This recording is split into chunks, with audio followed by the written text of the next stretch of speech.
Hi, everyone. My name is Amy Galpin, and I'm the Chief Curator at the Frost Art Museum at FIU. Thank you for joining us today for Crafty Hour with Aurora Molina. I am going to talk to Aurora for about 15 minutes about her practice. We're going to get an insider's view into her studio. We will talk about a forthcoming project, House to House, Women, Politics, and Place, that will feature Aurora's work. After Aurora and I chat, I'm going to turn it over to my wonderful colleagues at the Frost, and they are going to engage with Aurora around an art making activity. Before we go any further, I would like to introduce you to Aurora Molina. Aurora Molina was born in La Habana, Cuba in 1984. She emigrated to the US at the age of 16, where she decided to choose a career as an artist. She received her Associates of Arts in Visual Arts from Miami-Dade College and then pursued her BFA specializing in mixed media at Florida International University, followed by a master's degree in contemporary art from the Universidad Europea de Madrid in 2009. She currently resides in Miami, Florida, where she works as a full-time artist. Hi, Aurora. Thank you for joining us today. Oh, I can't hear you, Aurora. If you unmute. There? Good? Yes. Hi, thank you. Aurora, I'm so glad you could be here with us today. Before we chat about your work, I just want to ask, how are you? How are you doing? Good. More busy than any other time of the year, to my surprise. I feel like you have been super active during this time where so many of us are in quarantine. Our staff at the Frost Art Museum continues to work remotely for the most part. And I see you doing workshops and working tirelessly in your studio. Yes, it's been a busy pandemic, and many things have been born from it. So I like the positive route that it took. Mm-hmm. Aurora, in preparation for today, I was thinking about, I've lived in Miami for about 2.5 years, and I think I've known you for almost 2.5 years. I remember meeting you very early on at your gallerist's home, Bernice Steinbaum, at an opening. And then I had the good fortune of doing a studio visit with you when you were at the Bake House Art Complex. And more recently, I've done a studio visit with you where you are right now in Coral Gables. Can you tell us a little bit about the space where your studio is now located? So the studio is in Coral Gables. It's 2 blocks from my house, 5 blocks from my daughter's school. Couldn't be more fortunate. So things just aligned that way, forming a triangle. I come from home to the studio, drop her off, and so forth during the day. And I have an atelier where I teach here, and I also keep my studio. And currently I'm teaching a camp too, so for little kids. So it's a compound of many things. Amazing. I love the way your practice mixes with education so fluidly. You are an artist and an educator every day, and I find that particularly inspiring. Earlier when we were thinking about the remote time, I was also reminded of how much travel has informed your practice, doing different residencies. Could you share with us a little bit more about some of the places you've gone to learn different weaving techniques or different practices of fiber work? Sure. I've done many residencies, and the kind of residencies that I look for are sort of like experience-based. I go to residencies or to countries rather, that hold these very deep and rooted tradition on textile art. So I go and try to connect with the artisans or community of artisans so I could learn from them. And as you said, I love teaching. It's something that comes very naturally. And the way I sort of like created a dialogue on these residencies. Most of the time when I go and I leave for a month and a half, I tried to propose to the residency if I could, while I'm there, teach a workshop for the kids and try to sort of like the same things I'm learning from the artisans, bring it into, you know, what I'm teaching, so the kids could gain these sort of like knowledge of their cultural background through art. And many projects have been born from there. I have a current project that it's ongoing. It's like a lifetime project. I want to do it in as many countries as I can. I have 6 countries already. And the last one, which when we take a tour, I'm going to stop there and show you. It was through a Wavemaker grant, and it was a work that we did with kids from Little Haiti and artisans in Haiti, which I was supposed to go this summer to learn the beading techniques, and I couldn't. So the last residency was in Guatemala, where I was there 2 times last year, during this year. And I was learning how to weave from the backstrap loom. And I was in a cooperative that's called Trama Textile.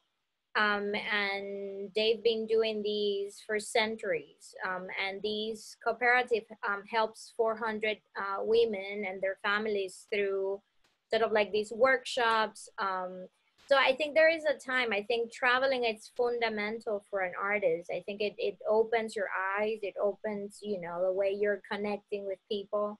Not all residencies are the same. I go into these more of like immersive experience with the community, where we create a friendship that, you know, it lasts for years. So it's always a way to connect. And I think everything that I'm doing now, it's been sort of like an unfold of these weavings that I learned in Guatemala. I think I was there last March. No, not March. It was like 2-3 months before the pandemic, so around there. Yeah. Well, you mentioned touring your studio, so I think maybe some of our viewers or participants might be curious. I see behind you the beginning stages of the project that you'll debut at the Frost Art Museum for House to House Women, Politics, and Place. I still remember calling you from my office, Aurora, to see if you'd be willing to walk this journey with me and make a work for this exhibition. And something you mentioned right away too was the Women's March, and that you had already been sketching based on photographs from the Women's March. Can you tell us a little bit and show us a little bit about of the new project that will debut at the Frost? Sure. So I'm gonna do this. I'm gonna unmute here, and I'm gonna take you with the phone. Cool. Around the studio. So I want to do that, and quickly.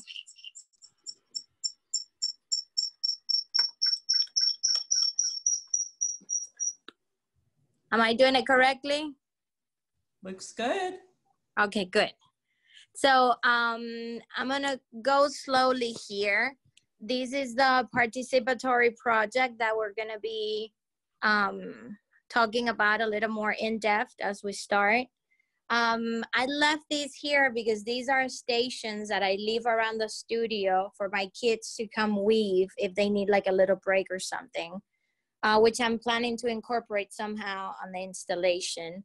And I have these mandalas. This is rustic thread. I have people that have buried the fabric into the ground, little details like that. So just happening. It starts to happen. So this is my studio. I put that curtain there to make it more mysterious.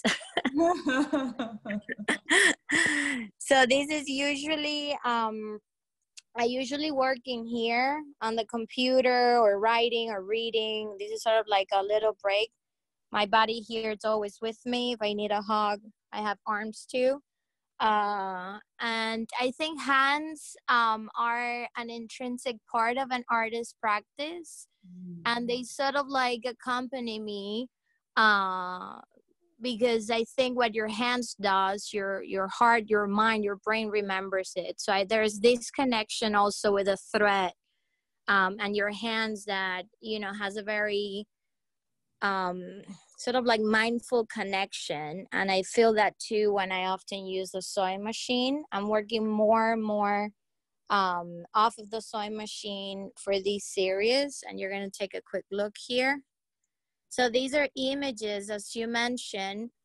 I was almost 7 months pregnant when the first Women's March happened in Washington, and I was gonna go from St. Pete with 2 friends of mine that are also artists, but I debated the fact to go there and traveling. It was like a Florida chapter. So I ended up not going, but I have been collecting images. I did go here to the Bayfront Park, and I had been collecting all these images from these marches, and more so women marches around the world. And I think when you contacted me, it just, you know, it's like the switch just went on right away, because I was forthcoming doing a series based on that. I think the more political work has happened since the elections, 2016. And, you know, it has folded into more social issues. So this is definitely part of sketches and things that I have been collecting. I'm also going to show you here. I have like a whole foot from, you know, different sketches from the marches that were happening now. So that in some shape or form, it's also gonna, you know, very simple sketches. So I debated where to put something on the banners, but I like sort of like you could just fill in the gaps in there, and it could be a march or a peaceful protest about whatever you want. So these are, I keep all my embroidery floss here, machine there, cotton, silk. I was once very obsessed and I had them all by color, but since I moved here, I sort of like just have them there. It makes me look more in depth into the color that I need, I guess.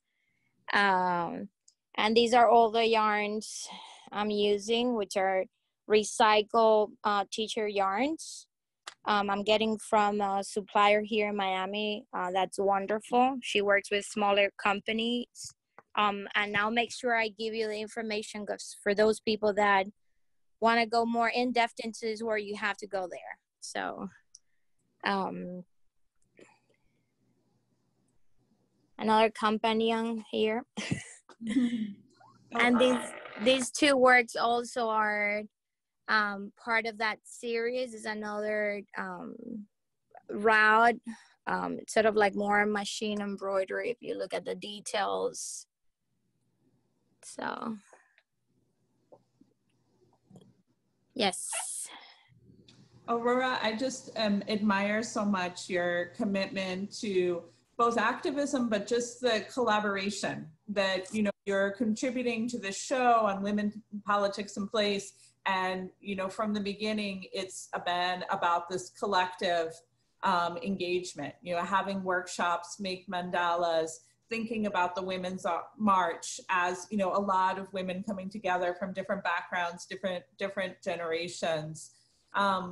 Do you feel that spirit of collaboration is something that you learned through school, through the residencies? You know, we're so proud that you're an FIU alum, and I wonder, are there any threads from your time at FIU in the work now? Well, I always have to give credit where credit it's deserved. And I remember I got into fiber art because of Pitt Brand. So a big shout out to her. When I was 9, my mom, you know, she signed me up for everything, embroidering and sewing with one of them. And then I took a class that was called fiber painting. And when I sat on the sewing machine, you know, and I had tried ceramics, painting, everything, that was the day that I said, this is it. I found it, you know, it's like a pot of gold. And I think the part where, you know, that social practice, that extension of inviting other people, I think it's something that's, you know, it has to do with how social I am in a sense, and the fact that I want people to be part of it and give them credit, and just, you know, it gives you a chance to socialize with the community and create a community of people that share a passion for something. And to that extent, I think most of this project was born out of that, out of, you know, the feeling that loneliness and that lack of socialization during the pandemic. I started to teach teacher workshops and continue to do the research on you know, the Femash, what did that mean? Look at artists like Marian Shapiro, the redo, undo, recycle, because we didn't have the stores available. And these long conversations with the teachers trying to create curriculum. And, you know, I was stocked with supplies, but then I kept thinking the meaning of the garment, and bringing that sort of like, you know, energy that a garment have, a teacher has, into a piece that also represented woman and womanhood. And sort of like started to think, how could these be related to the more political pieces, and tried to connect those threads from there. And I have reached out to the FIU alumni. We're in a chat, and you know, we're creating this other thing called Miami Fiber Art Miami Association with Peep. It's a member of it, and I was very grateful that she thought that was a good initiative. And I think now I feel like I've been in Miami long enough, I've been an artist in the community long enough, that I'm gonna see the results of those loose threads coming together. So I'm very glad to come back home with this show. I'm making a huge effort not to, you know, make me look back after being an FIU alumni. So I'm putting all my effort into the piece for sure. Well, Aurora, I'm truly honored to work with you. Thank you so much for giving us a peek into your studio. And now we're going to get ready for the art activity. I'm going to turn the proceedings over to my colleagues, Mariana Ramirez, Miriam Machado, and Grace Frawley. And I will be monitoring the chat on Facebook, and we will be in conversation throughout the program. Please ask questions. And Mariana, over to you. Excellent. Thank you so much, Amy. Aurora, it's so great to hear about your practice. Thank you so much. While you get set up, I'd like to introduce my colleagues. We have Miriam Machado here. Miriam's our Chief Curator of Education, and as well as a good crafty buddy. Miriam is much like myself, and we all always have interest in learning new crafts. And then our colleague, Grace Frawley, who is our Senior Admin Assistant, and she is also my buddy. So guys, thank you so much for joining us today. Like Miriam is hiding. Yeah, I've hidden my picture and I can't find it, but I'm here. Okay. All right, Miriam. There I am. Okay. Well, there you go. While we I'm here. Oh boy. All right, so Aurora's going to get us set up in just a moment to start the craft. But while we're waiting, Grace and Miriam, what are you all drinking today for Crafty Hour? Well, I think Grace's is going to be much more interesting than mine. Go ahead, Grace. Well, because it is Crafty Hour, you know, we have to have craft beverages. It's part of the deal. Last time I brought craft kombucha. I am fortunate to live next to and have in my family a very skilled bartender. So I have a craft cocktail. This is a citrus lavender gin spritz, and this is made with gin from Big Cypress Distillery. This is the Miami gin. So it's a local gin in this really nice cocktail. So thank you, Mackenzie, for this beverage. Great. And Miriam, what about you? Well, mine was an Aperol spritz. Trying to connect back to the time when I was, the last vacation I took in Milan, but it's gone now, so more later. Excellent. I am drinking actually one of our former sponsors, Concrete Beach, their Havana Lager, which used to sponsor an event that we had back when we all met in person called Mixtape Mondays. So definitely one of our favorite events at the museum, and Concrete Beach was always so wonderful to us. So big shout out to them. And now, Aurora, would you like to get us started on our first, so we're going to be making a mandala today, and you showed us some examples on your wall of what we will be doing. I think people can see it kind of behind you. Would you? So let me take you. Let me take you there. Okay. Yeah, and I love that there's so many different sizes here. So this is great for anyone, no matter what size kind of hoop you have. I think mine is like an 8-inch hoop, but I also have like a 3-inch, 4-inch here as well. Miriam has a bigger one, and Grace has a homemade one, which we'll talk about in a few minutes. But yes, so tell us how this is how the mandala that we're looking at now, Aurora, is going to fit into the installation. So I have a little sketch there. Maybe I could pull it up later, but I'm seeing them as like floating, sort of like, you know, like floating atoms or something around these, you know, big 3 panels that I'm working with, like constellations, almost like they're pulling into these more woven and figurative work.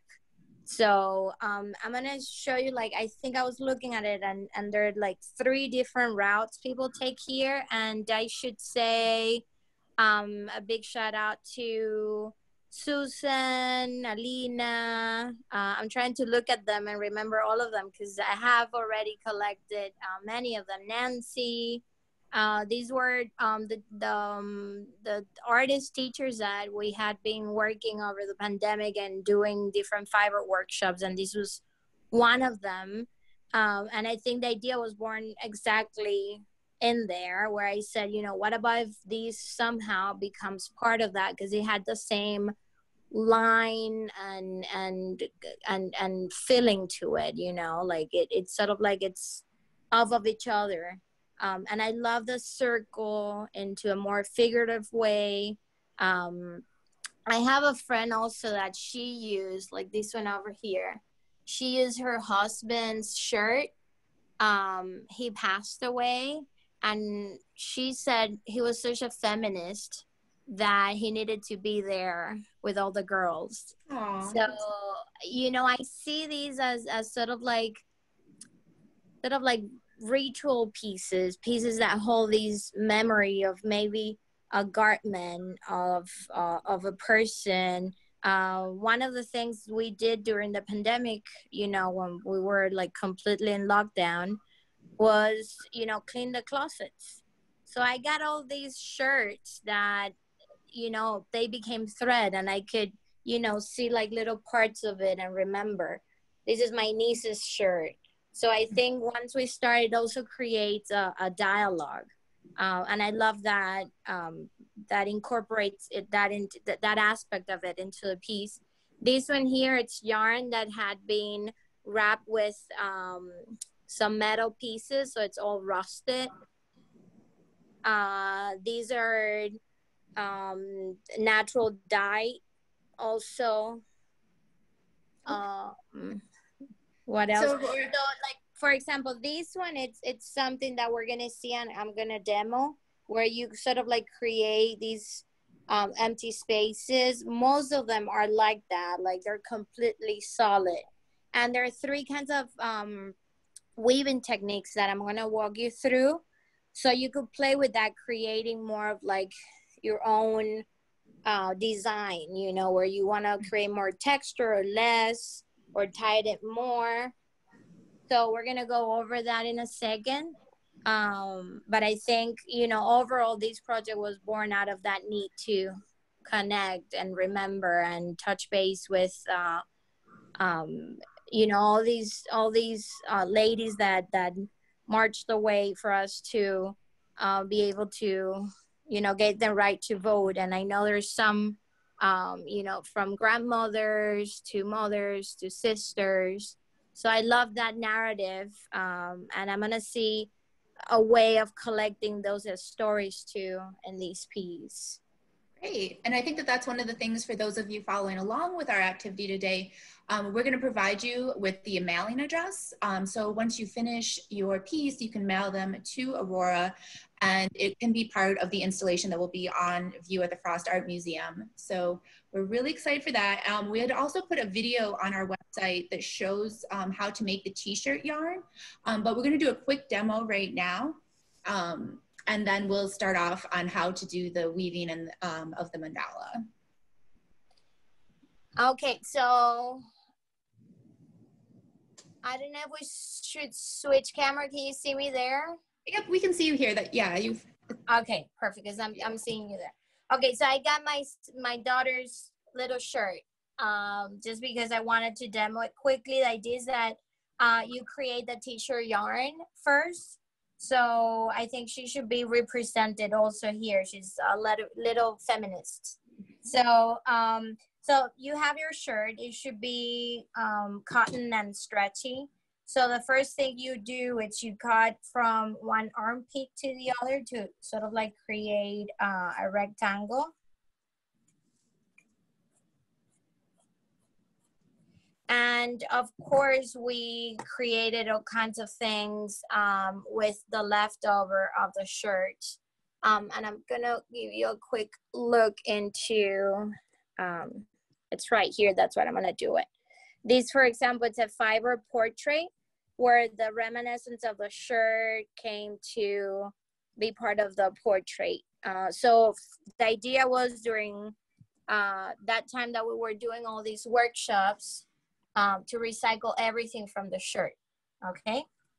So you know that little piece, you hold on to it because you'll end up using it. Okay. So you have your rectangle here. And now what we'll do is we'll cut sort of like 1/2 inch or the thickness of your finger in here. And I'm also teaching these to an online camp that I'm doing with Arts for Learning. And what I tell the kids, I think the easier way to think about it, it's like as you peel an orange, you know that you have to go sort of like diagonally up in a circumference. So that has been the closer analogy. So now we're gonna cut straight, just using the front of the shirt. And I always have to get up for these, which is easier. So now I'm gonna cut the back. And when I get here, almost to the end of the side, that's when you have to do the little trick where you just go up a little to be able to bring that, the yarn like a one line, continuous line, and continue to cut in the front. Okay, sometimes it's also easy just to turn it if it's small. You don't have to be super precise. So you could continue to fold it. Turn it over if it's easier. Yeah, I had a much bigger shirt than your daughter, and so I was surprised by how much yarn you get from it. One thing, at least I found helped, is if you hold it like this and then cut up, at least for like the bigger shirts, it was a little easier for me to manage.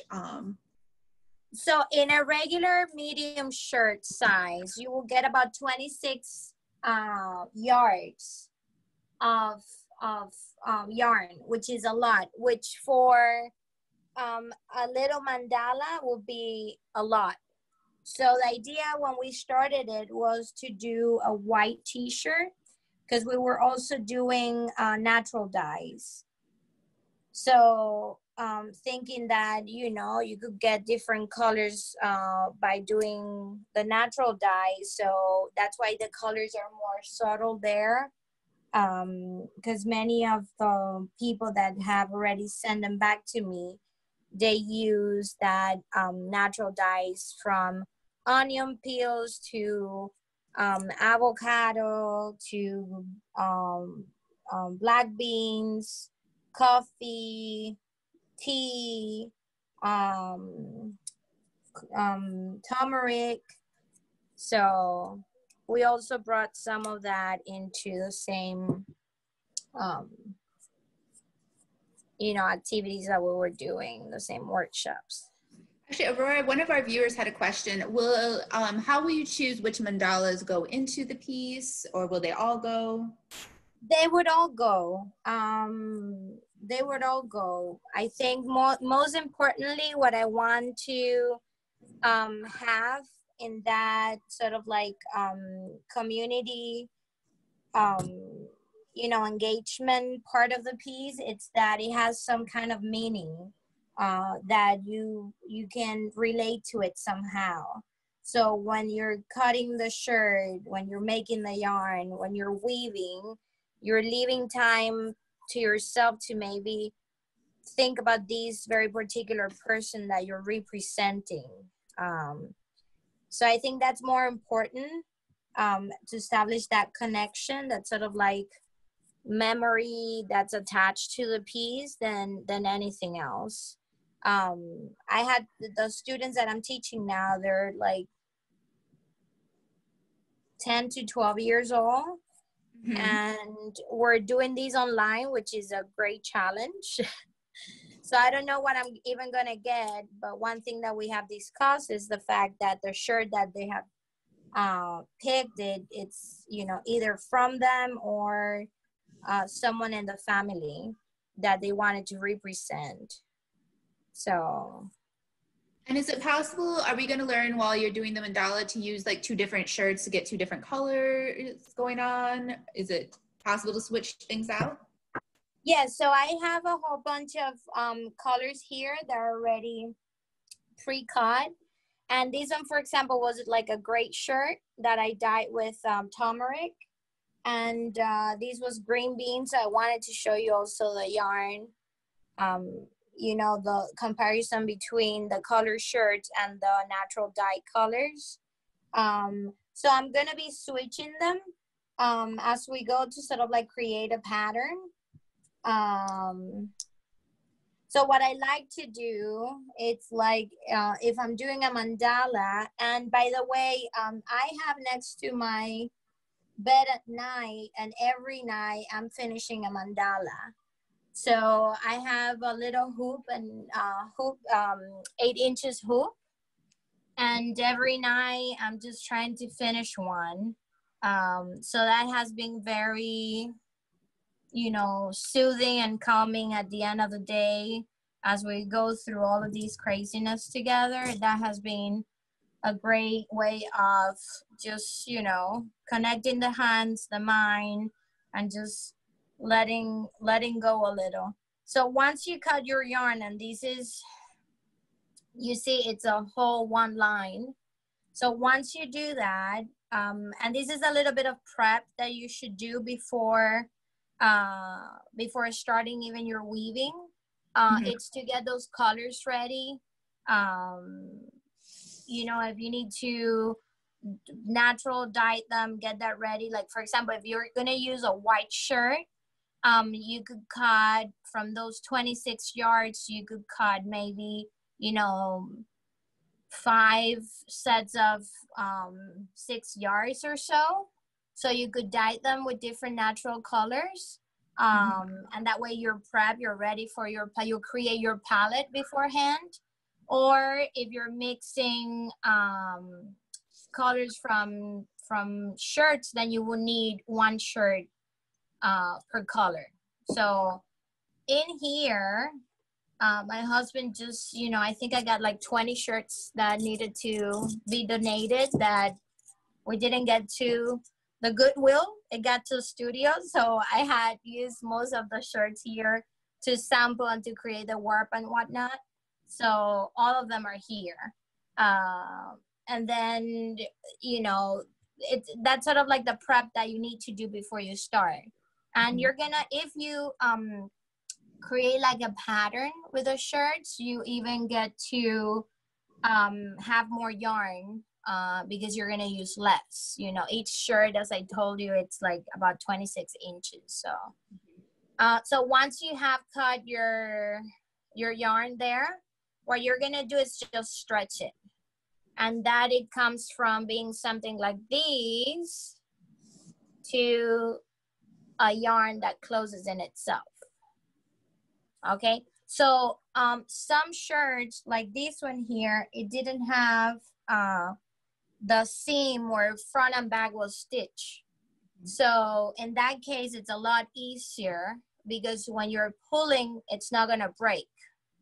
But in the case that your shirt, it's stitched on the sides, what you do is you hold on to where it's a stitch and then you pull from there, and that will prevent it from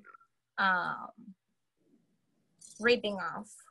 And if it does break, what you could do, I mean, after all, the whole idea of using this is the idea of like recycling and reusing and bringing new purpose to it. In that case, you could just knot it and continue with your yarn.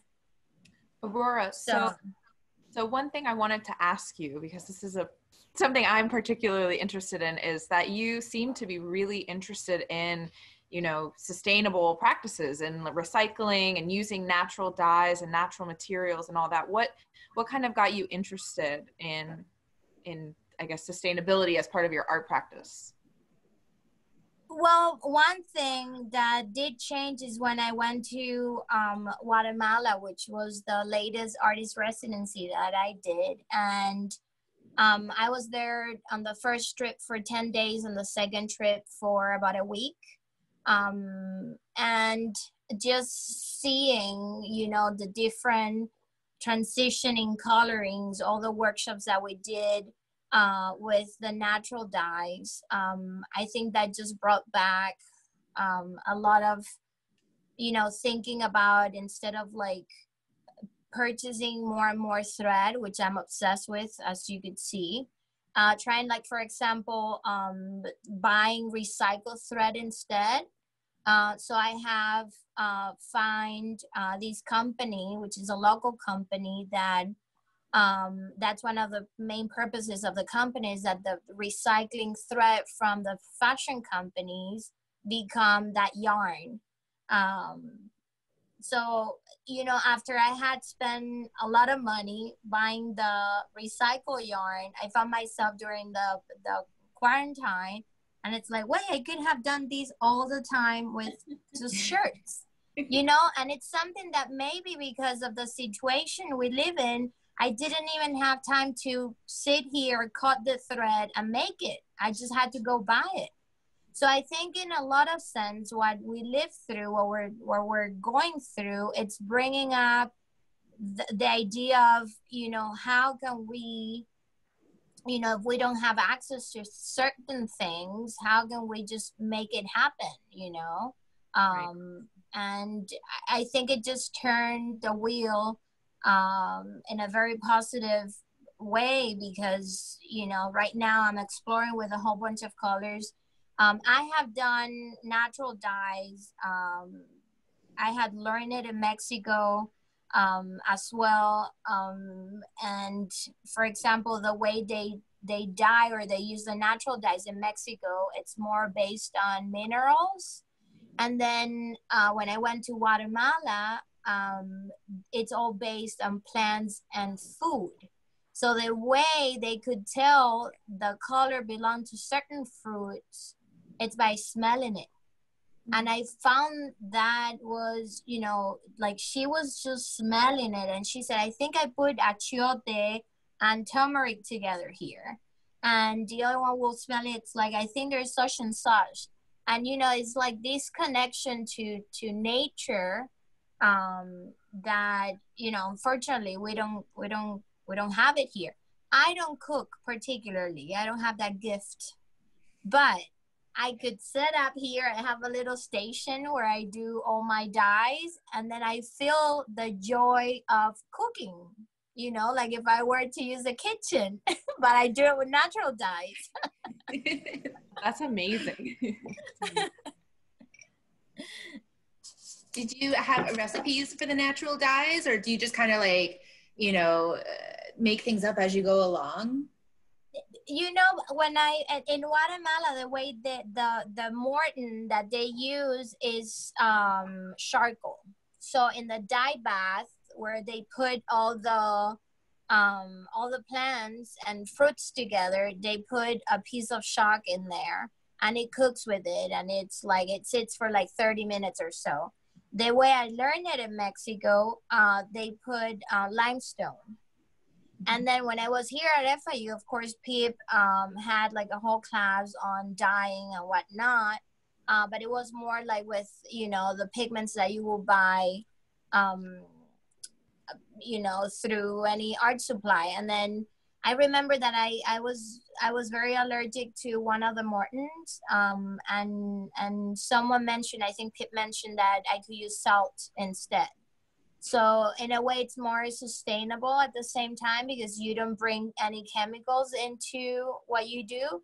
So usually it's like 2 cups of water, 2 spoons of salt, and you know, a teaspoon of like if you're using any powder like coffee or turmeric or achiote, and that will get it into the mix. If you're doing beans, which I love, which is like a deep purple, then you put like a whole half bag of Goya beans. I know we are in this conversation about Goya, but they have been the best ones to get a dye from. So maybe we could use it for that. Great. All right, so then now that when you have this large, all of the yarn and you've pulled it, you then want to kind of like wrap it into a little ball. That's the next step? Right, and I have a little yarn spinner here, which, you know, I get like these nice shapes. So that's part of the prep that I do. But then if not, you could just put it in your hands and use it like as that spinner, so you go diagonally and it doesn't get tangled. Aurora, I have a question. So if you're going to use a natural dye, are you going to dye a white shirt before you cut it or after you cut it up? So you could do the 2 ways. The way that I like, particularly from trying both, it's if you dye the little spool of yarn, you get like these more interesting color when you're weaving, like some darker spots than others. Yeah. In the case that you do a dye bath for the shirt first, the color is going to be more, it's going to even out. So you could dye it, then wash it, and then cut the yarn from it. Okay. So, but both ways, it's up to you. Because what I like about throwing the little ball of yarn into a dye bath, it's that it becomes sort of like a shibori. It blocks itself in certain parts, and it creates like different tones to it. So you don't have to heat set it. The color, obviously, you don't have to heat set it because you're not going to wet it or anything. It's gonna stay stable. Exactly. So this is one that I'm doing with all natural dyes, and this is the part that you see where it's lighter here, yes, and it's darker there. A lot of variety in the color, in the shades, values. There are different values. Let me use the correct word. So yeah. So that's one of the things that I like about, you know, drawing the shirt, the yarn ball in there. So now that we have the little yarn t-shirt yarn here. So this is a 12-inch hoop that I have here. And according to the size of your mandala, it would depend on the size. Either if you're doing either if you're doing it with the hoop or if you're making it up. I think Grace said that you were gonna make it. So like a little piece of cardboard. Exactly. So I don't know if you want to show your masterpiece already, Grace. Yes, this is my masterpiece. So I tried to, I don't think I have an embroidery hoop, but I tried to find something that like I feel everybody would have. So hopefully it turns out well. I'm sure it will. So what I did was I just cut 2 circle-ish figures from a cereal box, and then I just taped it together. So it's really kind of like 2 layers. So maybe it would be a little sturdier. So we'll see how this turns out. But I feel like it'll be okay. So this was one of the interesting things that happened when we were doing all these fiber workshops with the teachers. At the same time, we were trying to figure it out because it was still school time.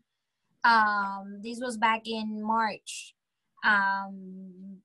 We were supposed to have in studio fiber workshop, and it just turned out that this whole thing happened, and then we decided with Alina Rodriguez, which is a curriculum, the title is very long, but all of you know her. Alina's actually on our chat right now, and she's telling everyone how addictive creating mandalas are. Okay, yeah, she's been great partner in crime with these, and I think we saved each other through the pandemic with all these workshops and the teachers.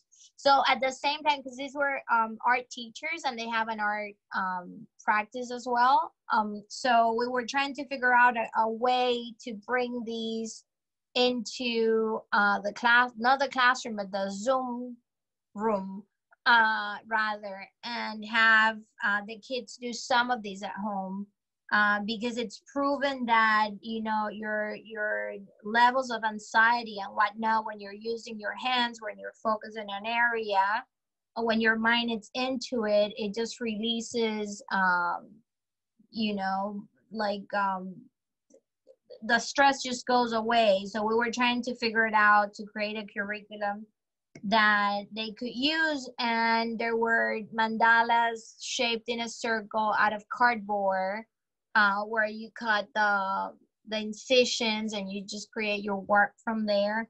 So we have tried many ways. So I think, Grace, that's going to be very successful. So kudos to you. Okay, so once you have the loop or the cardboard hoop, what I'm going to do is we're gonna mark. So here, I'm gonna do it here because I figure I'm gonna move into smaller hoop, and it's just because I'm gonna use the screw as a guide to start. So the hoop has 2 parts. You're gonna take out the one that doesn't have the screw. You're gonna put that away. But I'm gonna use this one just more for the visuals. And I'm gonna move you here so you're right there. Okay. So we're gonna mark 4 axes. So we're gonna call these A, B, C, and D. And this is more for you to follow through with me. So I use my finger as a guide to sort of like count the warps, the lines that are gonna come across that mandala. So I'm gonna do 1, 2, 3, 4, 5.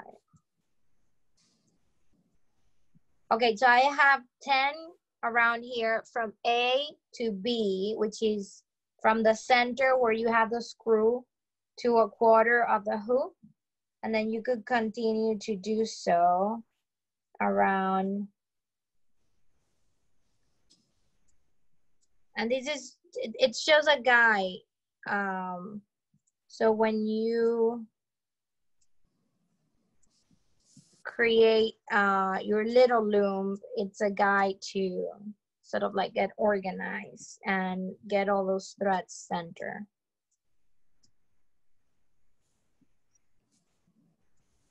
Okay. All right, so we're doing 10 from A to B and then for each quadrant, but does it, A and B, for instance, they don't count as within the 10 markers. It's like specifically 10 markers within that, Exactly. So, but I have to tell you, it won't necessarily be 10 because it would depend on the size of your hoop. Okay. Okay, so I use my finger as a guide and it goes from A to B, so that first quarter. And it could be less or more. So that would depend on the size of your hoop. It's just a little guide. Okay. Okay, so now I'm gonna get the yarn and I'm gonna just put it in here and knot it on the hoop. We're knotting it on A. Yes. Okay. So we're gonna knot it on A. And what we're gonna do now is create our warp. So in any loom, you have your warp and your weft. And that intertwined thread is what creates the weaving. So now we're gonna go from A to C, so right across it. And now we're gonna go from the back into, let's say, A1, right? And then you're gonna cross over. Right now we're doing a diagonal. So we're moving A to C straight. And then from the back to the front, we're gonna start moving. We're gonna start moving. And you see how it connects diagonally?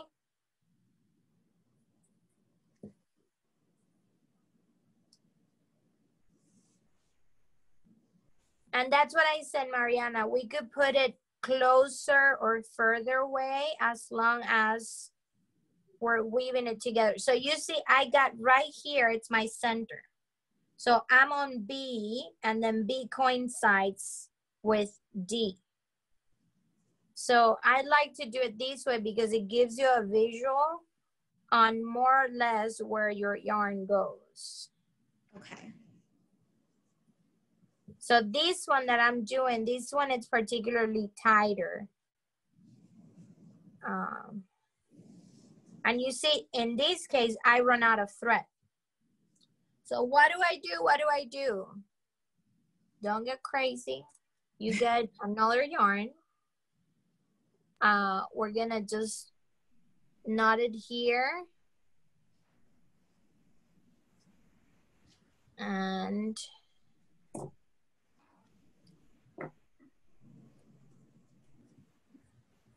continue. And voila, I'm next to 8 again. Okay? So this is my first step. So maybe I think about this one with the colors of Venezuela or Colombia, because I have. They look like FIU colors. I have. I have also like this deep orange reddish color. So it would be an ode.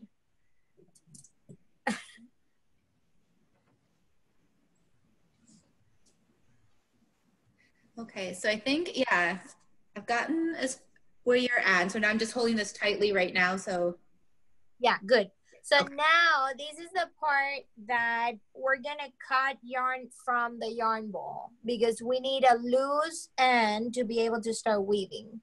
So what I like to do is to cut about a yard of the t-shirt yarn. So it's long enough. I remember I took a class somewhere and they told me you always get a yard, 1 yard, which is from your elbow to the extent of your arm. That's 1 yard. because that's the reach of your arm. So when you're embroidering, sometimes you get a lot and then it just ends up being all tangled. So if you actually just get a yard, you could just pull right to the top, and that's sort of like the reach of your arm. So that's like what I like to do. So I take it from here, I measure it, that's about a yard, and I cut it. So right now I have a loose end that's about a length of a yard. And what I'm gonna do, so I'm right here on A, next to A, but coming from D, right?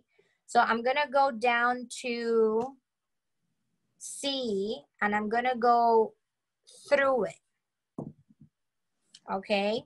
So I'm gonna go through it to tighten that center. So I'm gonna go from, I went in between the threads, and I'm gonna go here, and I like to do a cross.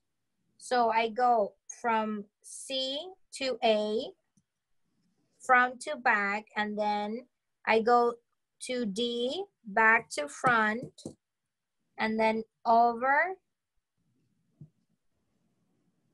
to B, okay?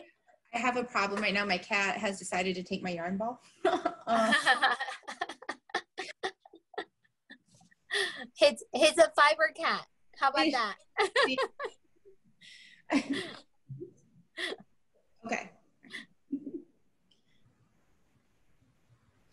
All right, so we were doing a cross, you were saying, from initially we do the A through C, and then we're coming back around and doing B to D?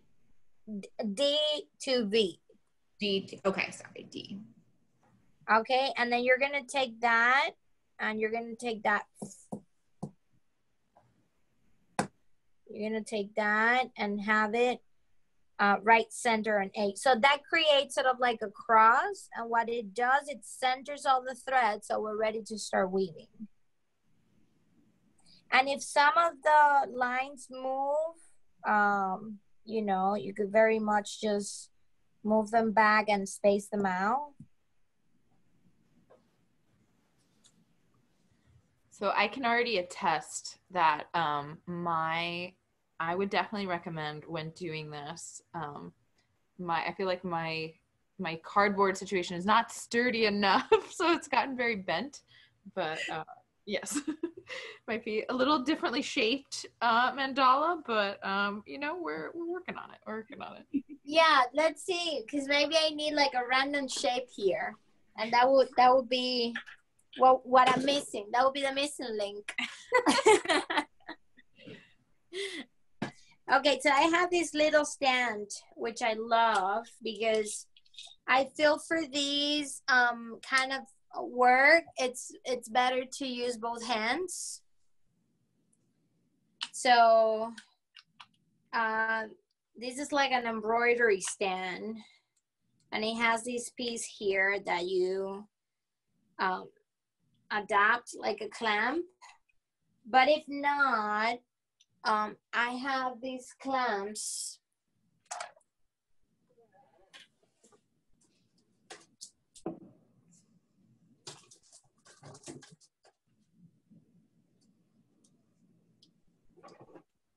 I have these clamps that I got at a hardware store. So if you don't have these, what you do, it's just clamp the hook .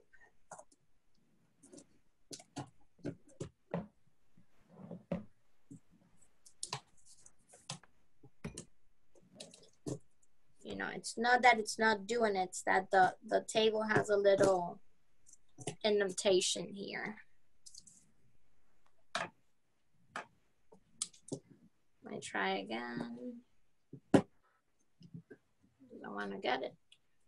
So what I was able to do to hold it down is I have like a textbook, and then I put the textbook kind of on top of on top of the cardboard, and that's kind of holding it in place as well too. Genius. If you don't have all the tools. All the gadgets. All the I was gonna tell you, I remember one of the teachers when we were doing these, Jenny, you know, in the midst of all of the workshops, no one was able to get ready on time. So one thing that she did is, you know, those plastic containers for cookies or cereals or things like that. So she got the lead, the top part, and she cut it, and that plastic ring was sturdy enough that served it as a hoop. That's awesome. And then she went even further, where she left the bottom of the container, she opened a hole, and then she was able to use hands through it, and it was sort of like it was sitting on itself. Then they did it on cardboard. There was these there was one person that did it, like she took the face of a fan in her backyard, and she weaved through it on the metal thing, on one of those, you know, standing fans. So we have had, I'm trying to remember it. We have had people just trying about anything. So. I don't know if someone did it. When I did one of your workshops a couple months ago when we were first talking about this, I wasn't certain if they were joking or not. Someone mentioned using a hula hoop. Like, was that? Yes, yes. And I think, yes. And I think that was Susan, I think. And I think she asked me, do you need a really big one for the installation? And I think, you know, there's sky's the limit, so bring it on. So yeah, a hula hoop, it's perfect. So once you're here, okay, you found a way of sort of like free, you know, holding it so your two hands are free. We're gonna start with the tabby weaving, which is the most basic weaving, stitched. So it's sort of like a little worm. So you're gonna move over, under, over, under, over, under, over, and we're gonna go through the circumference. And I like to start with this one because it tightens that center. So if you see here, even though I changed the stitch later, which we're gonna talk about these, it's tightened with the first tabby weaving. Same thing on this one. So all of these are in progress. So we're gonna start, and so basically you're gonna have two strings. You have the top one and the bottom one, and you go under, over, and that's why you see you need less of a yarn, because if not, you'll be pulling from there. So, and I like that these happen because you would also see contrast between the yellow and the blue. I was gonna say, if we wanted to switch colors now, could we just tie it off and? Absolutely, yep. So on these first go that we're gonna do, you won't see any weaving. The weaving will start on the second one, because then you're separating the top and the bottom, like sort of like shifting it. And so you're going over and under like every line, correct? So you're not like skipping two and. Yes, every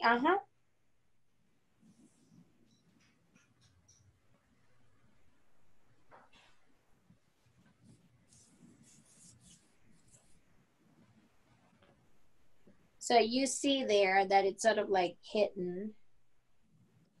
And you tell me if you see it well, if I need to get it closer, Mariana. Okay. Yeah, and if anyone has any, would like us to do anything on, let us know in the chats, and we'll go try and get a little closer if need be. So Aurora, you told us your daughter's 3 years old, right? Yes. And what's her name? Stella Gaia. Stella. But she's known by Stella Candela. That tells you a lot.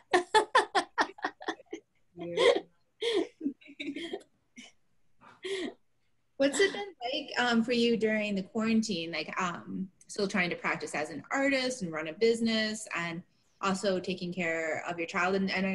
So she's a little early for public school, but I assume there was she was in, you had mentioned school? So she goes to a preschool that's very close to us. It's like, it's a creative curriculum. And they do a lot, it's all based on playing, social activities, a lot of like sensory input. And she's been there since she was a year and a half. And of course, during the lockdown, sort of like, you know, the months of March, she stopped going to school in February because we had some family that traveled from Poland into New York, and they're doctors. And they said, you know, it was going to get, like, it seems like it was going to start, you know, things weren't going to be okay. So we didn't want to take the risk, and she stopped going to school like mid-February or so. And then my husband didn't work for all those 3 months. Is he installs in museums and whatnot, so he took a little break from there. And to keep everyone's sanity, I came to the studio every day, and they were happily at home doing all kinds of stuff while I was here. And, you know, it seems like they were doing very good without me there. Because I definitely needed some creativity and some action. So, of course, the studio, it's 2 blocks from my house. I will bring her here almost every day to do some activity. She loves dressing up. She knows about all artists. Her favorite's Frida Kahlo. Her birthday was in March, so we had been talking about what she wanted her birthday to be, and she picked birthday about Frida Kahlo.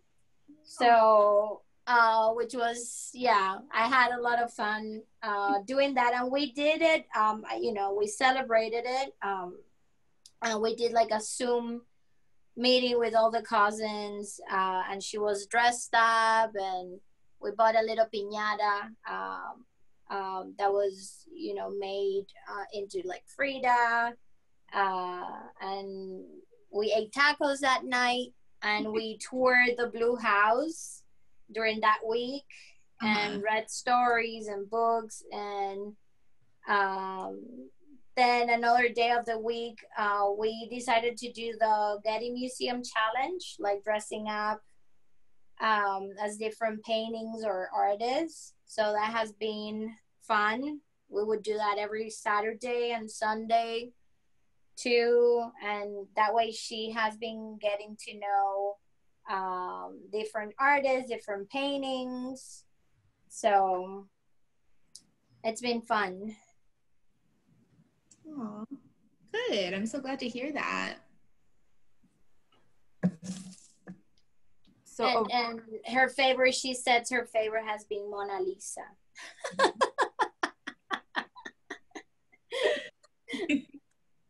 So as we're celebrating with House to House, and I noticed, you know, you're talking about Frida Kahlo and all this, you know, obviously House to House, our upcoming exhibition that you're going to be featured in, we're celebrating the anniversary, I think 100 years of women's suffrage. So who are some, you know, women leaders that you're teaching your daughter about, that you're interested in? Yeah. So, you know, I think even as elections approaches and all these things are happening, I think it's very important for me to introduce at least some of the ideas. And where I look for it the most, it's books that have the notion of the concept narrated for a child. So currently, and I have them here because I'm also showing it to the little campers that I have. I have 5 girls, and I'll tell you a little bit about that because it has been great. So I found these books, of course, Faith Ringgold. It's someone that I admired a lot. I wrote my thesis for the bachelor's about her, and little did I know that I was going to end up being represented by the same galleries who sold the first work to the MoMA of her. So I have firsthand information about her. So this book, Faith Ringgold wrote it in 2016, and it's We Came to America. And now we're working on learning, it's sort of like in a poem kind of form. And she loves the illustration. And we're reading it every night. And I think it's important that she knows, you know, not only that she's a daughter of immigrant parents and granddaughter of immigrant grandparents, but also the fact that she's in this country and that she, part of her identity growing up as an American, it's to know that she holds all these richness in cultures that's gonna shape her life, and she could very much, you know, use that as something, as a tool to enrich her lives. So this is one, We Came to America, and the other one I found, I love books and books, and it's very close to me. So we went to the store and we were talking about getting a puzzle, and of course she picked a 100-piece puzzle about a suffragist. And then we get home and I open it and she just saw a girl on a horse, you know.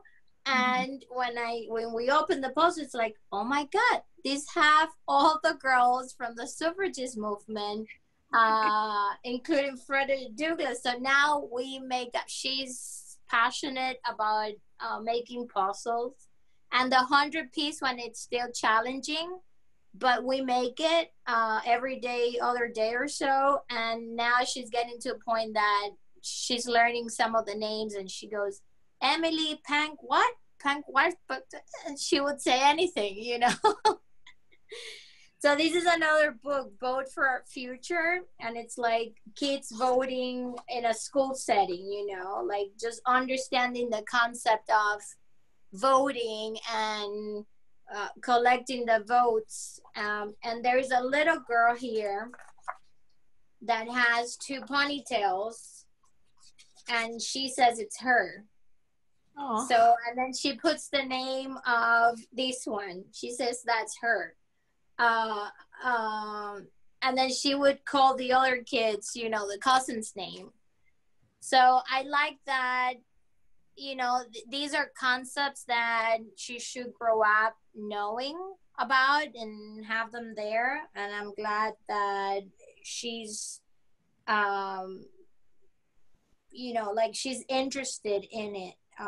Of course, you got to work on it. You got to work on introducing these as something fun and not like boring subjects, but you know, little by little. I think I could write a book on how to shape a little girl into feminists. I would read that book.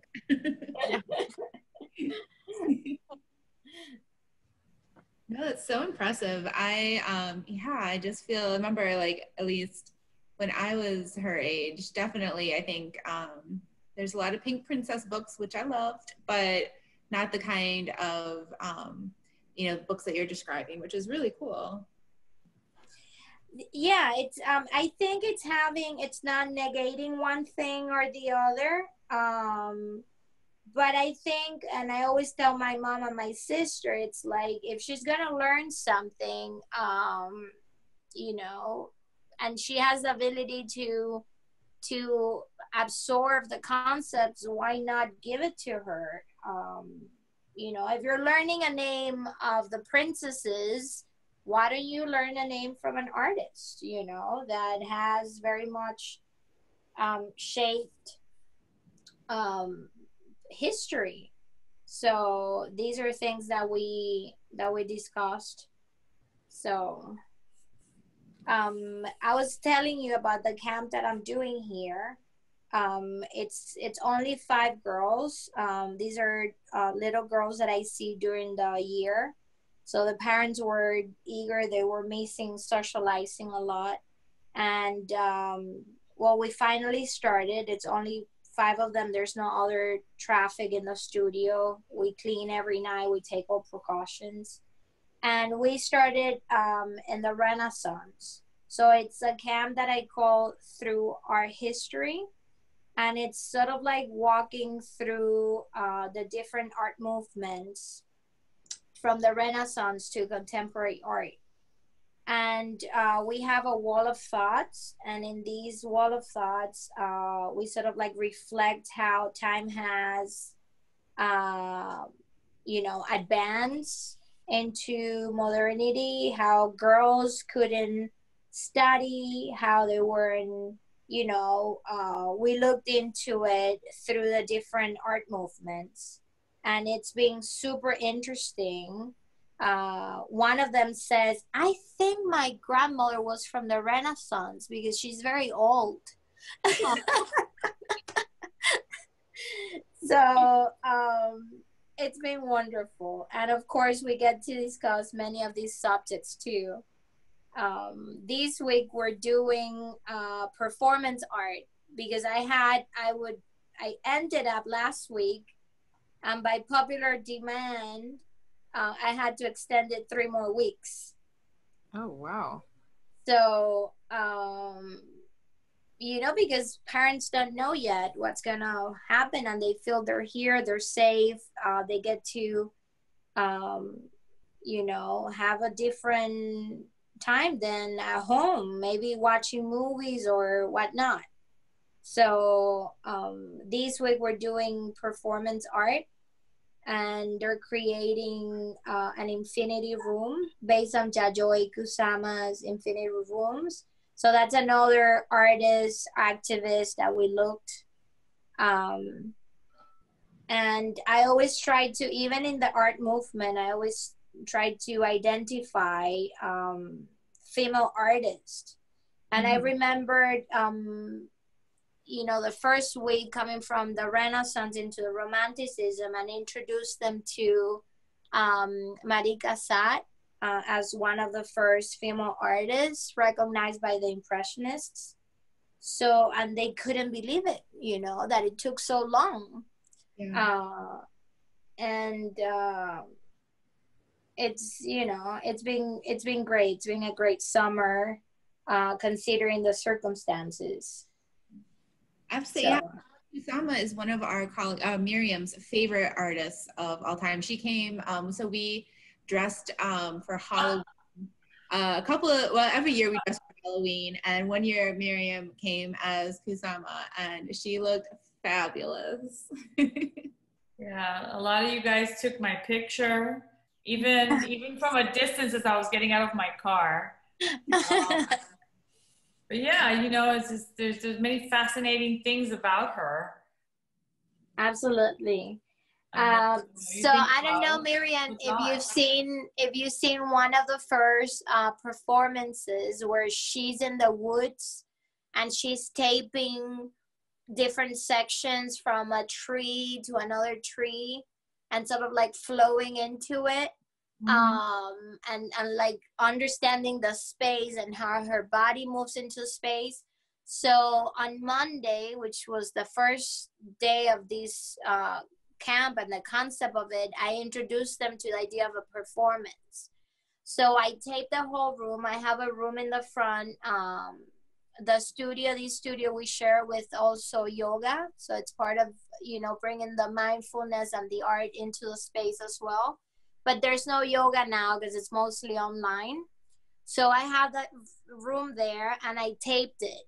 And I told them that they need to feel there were dots moving in space. And then they had to put their bodies and feel like they were like crossing through the lines. Wow. And as I watched them, you know, I felt that you know, that grasp of a concept of understanding your body and moving into space, as these are 6 and 7 years old. You know how clumsy you are at that age. Sure, but that's fantastic. I mean, you know, the more senses that any of us engage in a process, the better you learn and you remember. So those kids are gonna remember that for a long time. Then there's also something that we incorporate, which is reading books during their lunchtime. So, or quotes on the different art periods for kids. There is this collection of books that's called Katie, and Katie goes through the Impressionist and the Expressionist and the water lilies from Manet. And as I told you, it's a great way for the kids to understand also the impact of art and culture, and the richness that you could find in there. And as I tell them, it's like we could see the whole history of the world precisely because of art, because artists have captured the essence of that period, and have been able to narrate it. But of course, it's hard because they think cameras and Wi-Fi existed since the dinosaurs. Yeah, but that's fantastic. That's wonderful that you're able to do that and, you know, impact kids in such a great positive way. Aurora, we have some questions from the audience, Sure. from the viewers. So one of them asks, and you know, we've been talking a lot in and out about your influence on, or how you're influenced by politics, and even how you're teaching some of this to your daughter. How do you define yourself? So the question is, the person said, I believe there's a strong relationship between art and politics. How do you define yourself? So I think I started out, as I mentioned earlier, this series that deals more with political issues in 2016. And it was sort of like an impromptus of everything that was happening at the time. Right. I started with a piece that was called The President and the Candidates. This was before election. And it was sort of like a theater booth with the candidates for the Republican Party, as well as the President, Obama, and the candidates from the Democrat Party. And when I talked about politics in my work, I think I'm a product. I grew up in Cuba, so I understand,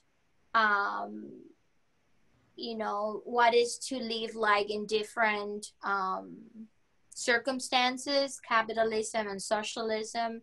I have a good,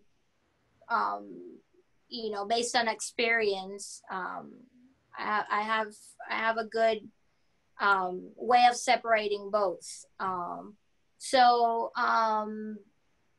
I love that art's as democratic, and you could express yourself without imposing what you think or what you feel in the piece. So I always like that, to leave a space to create a work of art that's open-ended enough that you come in with whichever experience or whichever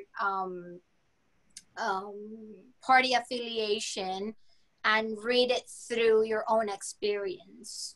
So the work, it's never dictated by my particular views. It's an impromptus of things I feel and I'm not necessarily agreeing with. So it comes from there. But when I make it, I try to separate that and leave enough space where I'm not criticizing. I'm trying to make a statement of the situation I'm living through or collecting. Then from that piece, I did another series that was called, let me see if I remember, because it was a long title. Oh my God, I feel like I want to go to my website and remember it. but it's gonna come to me. So it was a series based on Goya's Caprichos. I look at artists such as Goya because he was very much someone that looked at the situation of the aristocrats in Spain during his lifetime, and he was censored from exposing those ideas. And that series had to do with a series of sort of like drawing, attempting to create an etching. So the lines were very much like, you know, the attempt of creating an etching on a copper plate. And it was 70 of them. And I watch the news every day, and I look at Twitter, and I tried to create a compilation of all the news that were happening on the time from election day. I ended the series on the 14th of February, the same day of the Parkland shooting. And I remember I was getting ready to install the show. I had all the works at the gallery, and I went back to the studio and made the last piece based on the images I collected from the news of those 17 students that died. So, and the decline of rationality in American politics. Thank you. Yes. So that show was at the gallery, and Bernice has a grandson who's he's amazing. He's a 14-year-old boy and very outspoken. And I remember I was installing a piece in the corner. It was like the silhouette of the White House in like this translucent vinyl. And he goes, Aurora, how do you feel if I impersonate President Trump? If I just stand there, would you take that as a performance? And I looked at him and I said, what do you need? And he says, I have a hat. And I said, I'll get you the tie. So he came in, and we didn't talk about anything else. I love that aspect of also inviting a boy and having his own vision shining through this vinyl. So people would talk to him and he will answer back. And it was a very sort of like, it played with the piece that had the theater and the marionettes. And it's sort of like, you know, it sealed the deal in a sense. I think I'm an observant. I'm someone that's looking constantly at things that are happening around, not only things of negative context, but things of, you know, that deal with something positive and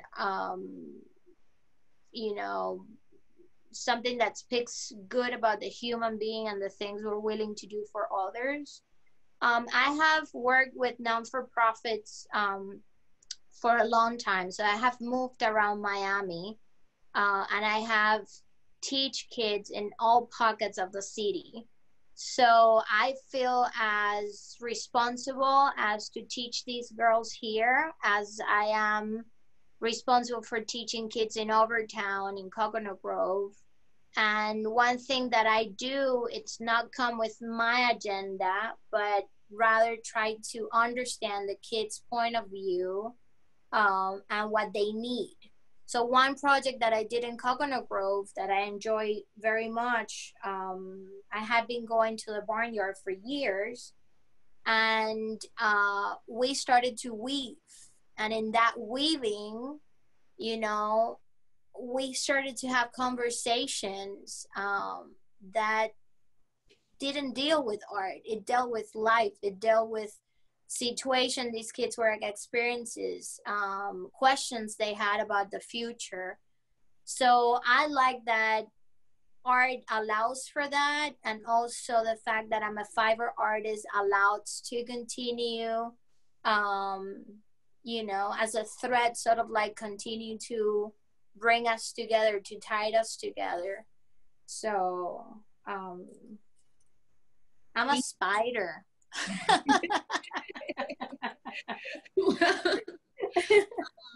So actually, I have now gone through a couple loops with the over and under.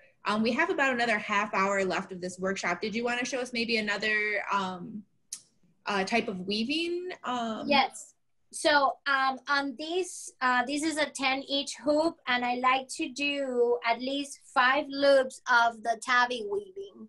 Okay. So I will be on my last here, and then we're gonna move from there. So the yard gives you about 5 loops.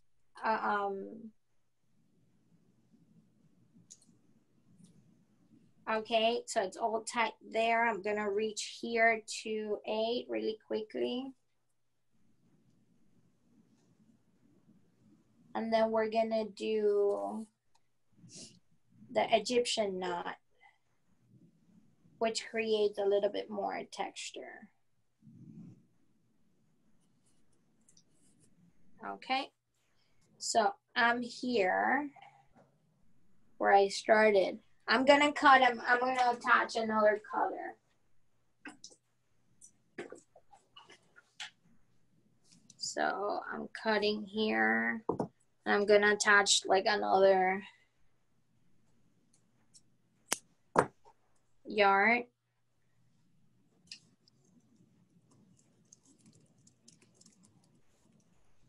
I'm gonna do this one differently.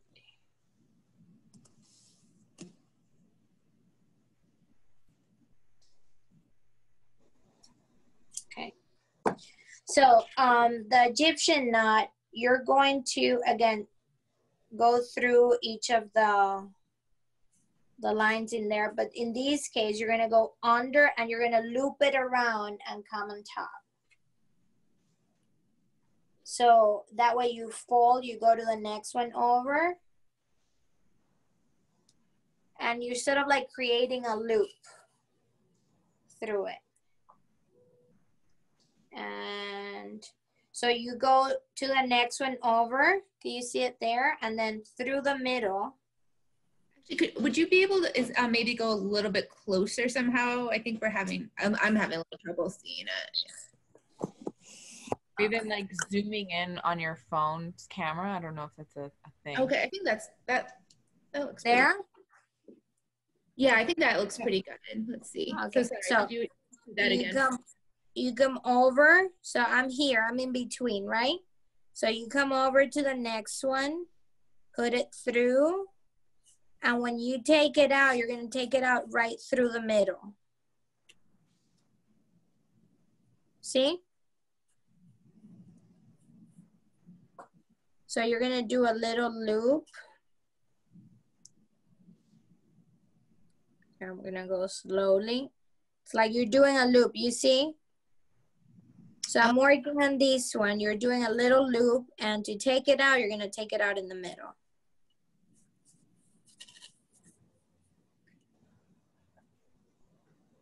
Were you able to see it? So I'm here, okay? I'm gonna come over to the next one. I'm gonna go under. And when I come back over to the top, I'm gonna come in between. Okay. These two.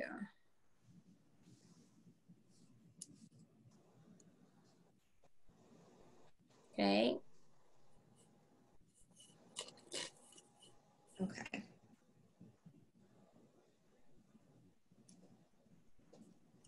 It's as if you were doing a back stitch almost through fabric.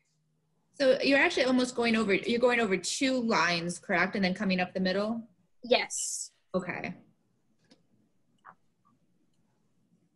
So I like this one to give a little bit more texture.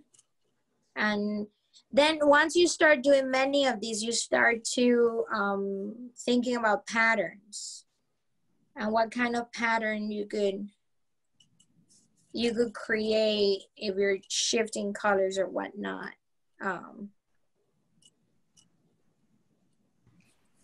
Aurora, we have another question that came up. regarding the installation that you're going to do for House to House at the museum. How are you planning the installation? Are you making sketches, or is this kind of organic? No, I'm making sketches, and if you spare me a second, I'm gonna go get it.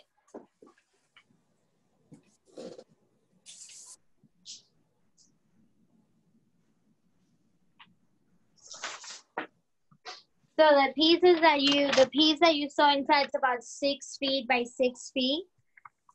So I'm gonna make 3 panels, sort of with the same figures, more or less, some in like different perspective to get more of like, you know, someone that's closer, someone that's further away. And then the mandalas are gonna be sort of like floating around the space, and they're gonna be connected to the lines in the background. So that's the idea. And of course, everyone is gonna be credited, everyone that participates, it's gonna be credited on the installation. I wanted to have around 100 people that participated. They could participate with one or many. But the idea is that 100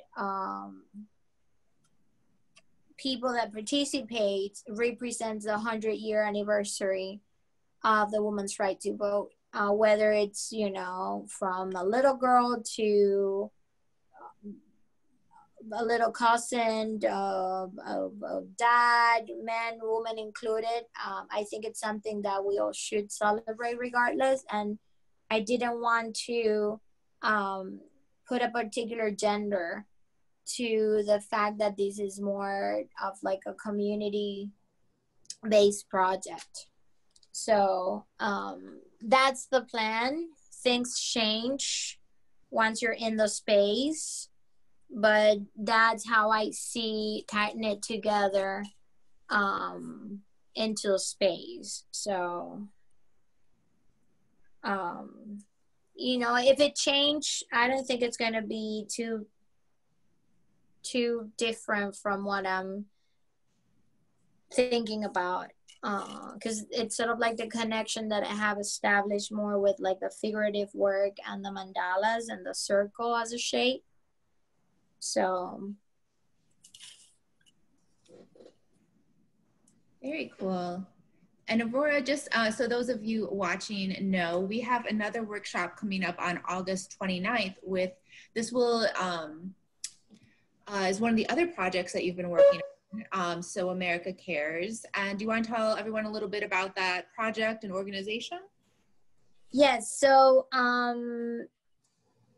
this ties in a little bit to the series that I was telling you about, Mariana. And in 2018, I was watching TV, and there comes the sort of like black screen onto the TV. I was moving in between news channels, and it's a black screen where you could see the voiceover of little kids crying and asking for their mothers and their parents. And it was a reporter that got into one of the detention centers that was able to record the voice of these children. And I think my heart just stopped in there because I could not believe what was happening. So I started to take pictures of the screen of the TV, and I had been in conversation with this group in Guatemala that I was going to go for the residency. So immediately I started to do some sketches, and I sent them the image, and I told them I want to see if it was possible for you to weave a black tapestry, a black weaving with a backstrap loom, and embroider these words onto it. And of course, in Guatemala, everything it's about color, you know, all the weaves, all the weavings, everything it's about color, and they wouldn't understand why I wanted it black and white. So I explained and they got it. I was having a show at the Lowe's Art Museum and I presented it and I created an installation with it. And it's called Cacophony of Whales and Whales and Sops. And it deals with that whole series, which I continue to work on, deals with the kids being separated at the border. So I think as I worked on this project, I didn't realize, I felt it was very personal for some reason. And I thought maybe it was because it was, you know, it had to do with children. And then I realized that it was too close to me because I was separated from my dad when I was 8 years old. Not on the same circumstances, but he left Cuba and established himself here in the United States. And you know, when you're a little kid, you don't understand there are reasons your parents do that, and it's because they want to provide you with a better future. You just see that, you know, your parent is not there anymore. So I didn't see him for 8 years. He was always present. My family as a nuclear was always intact, thankfully. But I think it was the sense of feeling what those kids felt. You know, it's like, where's my dad? Where's my mom? I don't understand anything. You wake up one day and they're not there. So I started this project that's called So America Care, and I partner with a wonderful institution that's being very consequential to its mission. Americans for Immigrant Justice, they were behind DACA, they were behind closing the Homestead Detention Center. And I was able to get 10 pictures of different kids that they were representing, that were going through these sort of like legal limbo. And I started the project, and my idea was to do a huge quilt of 1,000 faces where people will participate by embroidering and sort of like bringing the kid, their soul, into these small circular canvases. So that's ongoing. I have about 500 already, and you know, it's open to anyone that wants to participate. You have 2 ways of participation. You could get the face from me and you know, send it back to me when you're done, or donate $25, which goes straight to American for Immigrant Justice, to continue to represent these people and these kids in court. So that's another way of social engagement as part of my practice as well. Right, and we put the link in the chat box, but just so people are aware, this is the kit that you get. And on the workshop in August 29th, Aurora will go over different ways to sew textiles, embroider onto this canvas, which we will be sending back to her. So we were really excited for that. And we're also going to be joined Emily Mouskowitz from Immigrants for American Justice, or Americans for Immigrant Justice, will also be joining us, and she's going to talk a little bit about their organization and what they've been doing. They're based here in Miami as well, so it's really great that they're going to be able to join us for that event. And so that event too, actually, Aurora ties in. We had a lot of like synergy happening this season. So of course we're talking today about House to House, the exhibition that you're featured in, but we have another exhibition this fall called Otros Lados. And this exhibition looks at Mexican and Mexican American artists who are looking at themes of identity and immigration. And I think, you know, when we were talking about these workshops, we were like, oh my gosh, So America Cares really ties in a lot with this other exhibition we're doing, Otros Lados. So we're incredibly excited to have you joining us for that as well, and that the programming like really goes along really well. Thank you so much. Yeah, that's great. I'm gonna have the first show of So America Cares in November during the voting period of the next election at the Coral Gables Museum. And we don't know in what shape or form it's gonna happen. You know, everything is sort of like floating now. There's going to be the physical exhibit in there. We're trying to activate it. I thought about having different, you know, panels and things like that. But maybe that occurs online. The Coral Gables Museum, it's opened as of now. So that's coming too. But I'll keep you posted. We're going to go more insight into that project. So I'm on the second loop of the Egyptian knot, and another way of creating a little bit more contrast in there, it's if you flip that. So instead of going from the top to bottom now, Maria, you could come from the bottom to the top and do reverse the loop, and you create another kind of knot. So this is the third one. So right now you go from the bottom to the top and through the middle. And that also changes your knot in there.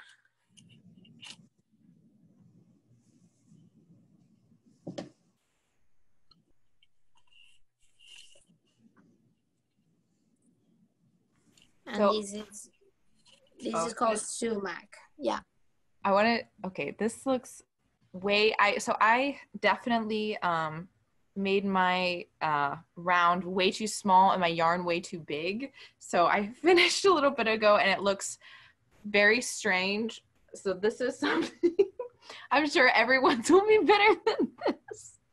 But yes, this is the result. I think I only got in one weaving technique in, so I'm excited to cut up some more shirts and Great. practice a little more. So do you have to leave the cardboard hoop in it, or you took it out as well? I left the hoop in it, and what I did is, because I had some of the I used like this blue fabric, is that to cover some of it, I like tied it at the end. I saw some on some of your examples that there was some like tied bits. So I'm like, that's really cool. One of my friends I sent a picture to said it looked like a Muppet funeral. So,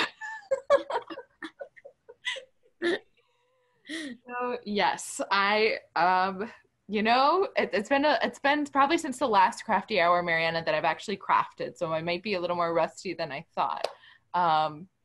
But I'm looking at all of your very tight lines, Aurora, and it looks beautiful. You're gonna get there. So I'm gonna finish. I don't know how much time do we have. Oh, I could do another loop, I think. Yeah, because I wanted to actually tell you why was the reason I took these very specific hoop, which it's, if I unscrew it, I'm able to take all the loops and it's intact. And you could go actually all the way to the end of the hoop. But I'm gonna go for another loop in here. Okay.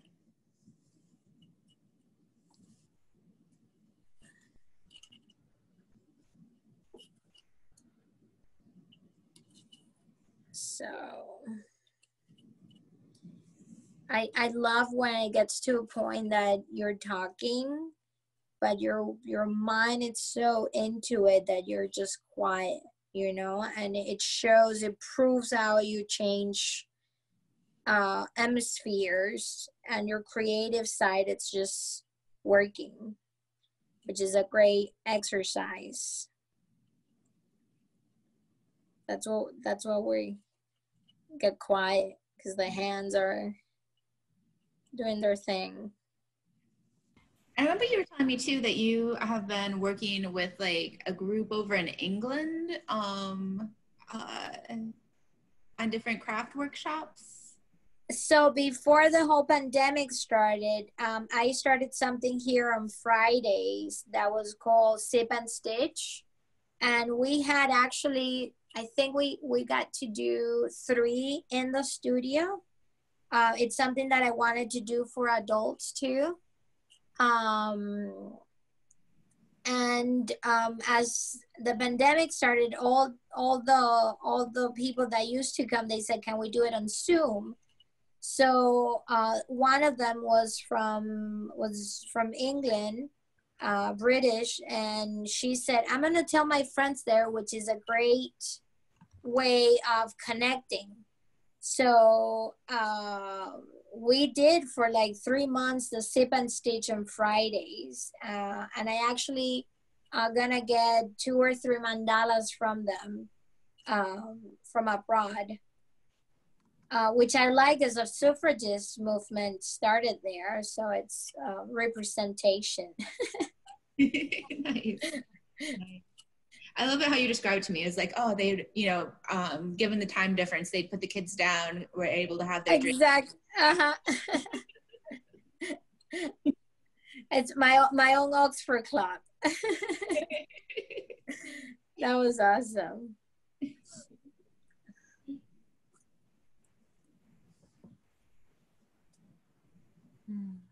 So I'm gonna do another loop here.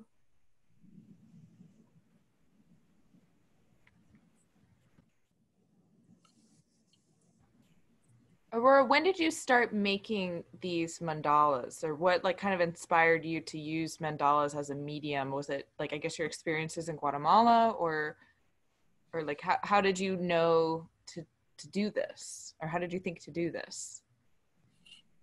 So definitely most of the techniques that I'm using now, they have to do with experiences of my last residency.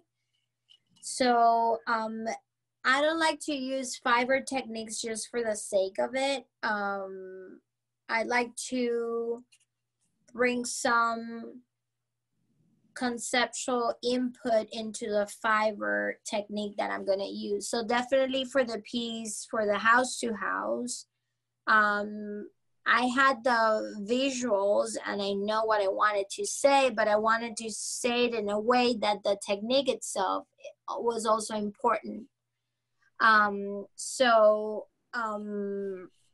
I wanted something where the fabric and the textures seem more contemporary.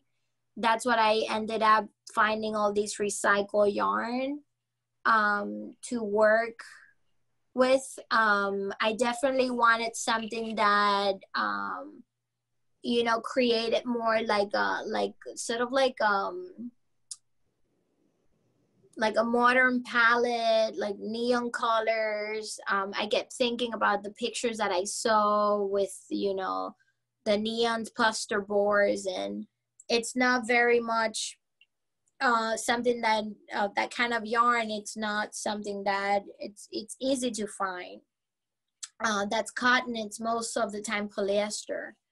So I wanted a fabric, and I found all these yarns at Ganshed. They're on Bird Road. You could find them online. It's a small company, which is a great way of supporting small businesses too. And I think after I found the material, that sort of like solved the big issue on that color palette that I wanted. And then, you know, as I told you, the pandemic started and we were trapped in the studios or in our houses. And I started to come up with different ways of teaching workshops because we would meet almost every other day. So I had to find ways, and I started to read and do a lot of research on,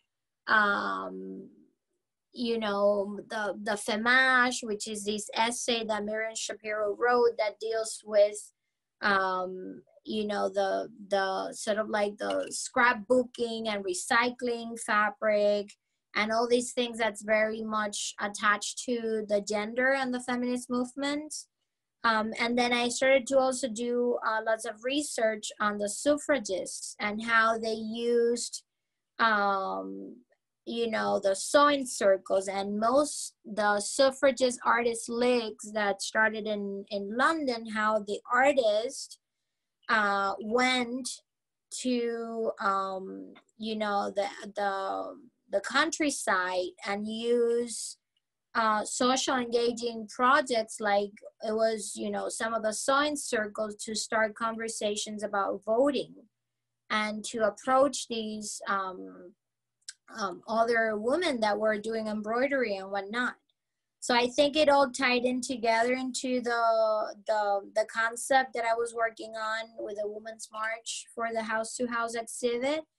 And then as we did the mandalas, I realized, you know, that we could have these concept of memory tied into it, and like little entities floating, being attached, sort of like hold on to the big figures. And that's how I'm first seeing the installation. So. Very cool. So we are getting close to winding up, Aurora. Can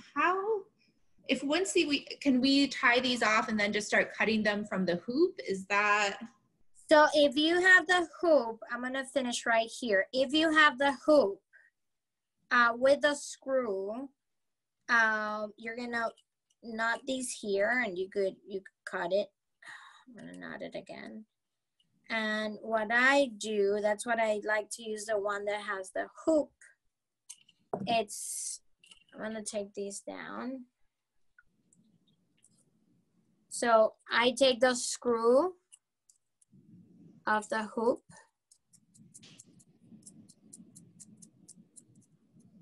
Okay, and I could actually go like 3 more loops into these, but I want to show. So you open your hoop, and you're gonna start just pulling out the loops from the mandala. And if people want to continue, like, do you want them to maybe stop like a 1/2 inch from the hoop, or can they go keep weaving all the way through the hoop? So I figured that this way you could weave all the way until you reach the end of the hoop. If you don't have the side of the screw because you're making up your own loom, then you have to stop about 1/2 inch to be able to cut it and knot it. Okay. So with these, it's sort of like it knots in itself, as you could see there, and it has these nice fringes that finishes it.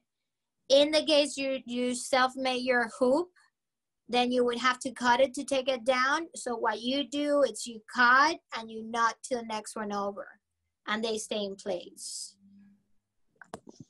So I'm gonna put these in here, and then I need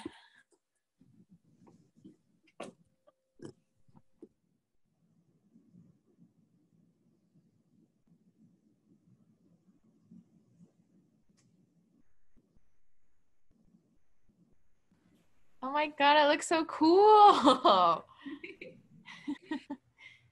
Aurora, somebody's asking, where is the place where you source all of your t-shirts again?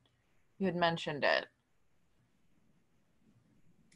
And you're on mute right now, Aurora. there. Can you hear me? Yes. Now I can hear you. Yeah. It's called Ganchette, and it's in the Bear Road district. And it's spelled GANXXENT. You could find them on Instagram. They sell through Amazon and on their website. They're just wonderful. It's all recycled yarn. You know, as I told you, it's a great way of supporting a small business. I think they're doing wonderful with the idea of getting all the leftover from the fashion industry turned into the yarn. And I'm gonna give you a little pic. I went there yesterday, and this is a new yarn. Wow. And this is a pattern. It's recycled from Sada. So they're getting more of these with their own pattern, which I love because it gives a little bit more contrast. So That's amazing. Excellent. yeah, don't get jealous. I could spare you some if you want. Look at that. I can't stop. So this one, it's polyester as well, but it's more see-through. So I'm gonna experiment with that. And this one, it's the one I showed you. So, but it's all recycled. So. Great. Well, Aurora, thank you so much. Like, we had such a great time. I think I'm still going to do a few more loops on mine before taking it off and sending it to you. But I want to thank you so much. This was great. And Grace, as always, thank you so much for joining us during Crafty Time and our whole Frost team here. If anyone has any questions, you can check out our website about our upcoming exhibition, House to House, featuring Aurora's new installation, as well as the mandalas that we are creating here. And again, I think Aurora, you can send your finished mandalas to Aurora's studio. That was put into the chat, but it will also be, there you go. It will also be put as the final slide in just a moment. So thank you guys so much.